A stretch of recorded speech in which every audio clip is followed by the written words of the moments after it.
Brought to you by PlayStation Store. Access to the ultimate in games and entertainment.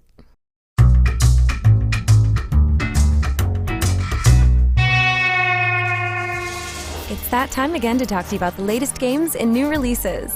And this week, the sci-fi space exploration game Sid Meier's Starships launches onto PC, Mac, and iPad. This game takes place in the same fictional universe as Beyond Earth, but don't get confused, this is not Beyond Earth 2, but its own space beast. You take command of an entire fleet of powerful starships to travel between planets, exploring, building, negotiating, and eventually killing to preserve your vision for the future of humanity. Your adventure begins on the 12th. Also this week, the acclaimed Ori and the Blind Forest makes its debut on PC and Xbox One.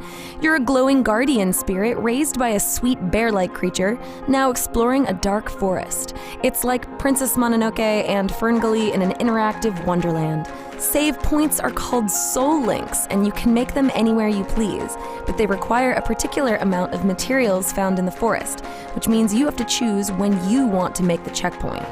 Become Kodama on the 11th. Also this week, the third part of Resident Evil Revelations 2 comes out to give you a few more pieces of the Barry Burton puzzle, but you'll have to hold on until part 4 for that ultimate reveal. I don't want to give away too much, so just look out for Moira on the 11th. Moving on to a few re-releases, Sniper Elite 3 Ultimate Edition comes to last in current PlayStation and Xbox.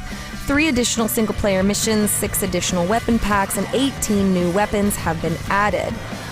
Also, Devil May Cry Definitive Edition comes in with 1080p graphics at 60 frames per second. If you've never bought either of these games before, this is a really good time to pick them up, and they both drop on the 10th. This week, we get a game for SimCity fans that might not have gotten everything they wanted from the latest installment. City Skylines arrives on PC to bring scale and interest to urban simulation. Craft your city as you see fit, adding curved roads, cramped condos, and as many bars as there are Starbucks in real life. Ensure proper flow of electricity and water, deal with crime, pollution, and even track citizens and animals for that feeling of sheer power. There's too much to list in this short amount of time, so if this looks right up your alley, you can get more info on Steam, and it releases on the 10th. Finally, Hotline Miami 2 Wrong Number is finally being released so you can vent out all your frustrations to sick new beats. Screw trilogies, because this sequel will conclude the original story of intense violence and retribution, and it even adds a dual-wielding option for maximum blood. The savage brutality is all beautifully set to another fantastic soundtrack that you can enjoy in-game or any other moment of your non-murderous life. Put on your mask on the 10th. For further details, visit GameSpot.com. Release dates are based on retailer listings and are subject to change. See you next week.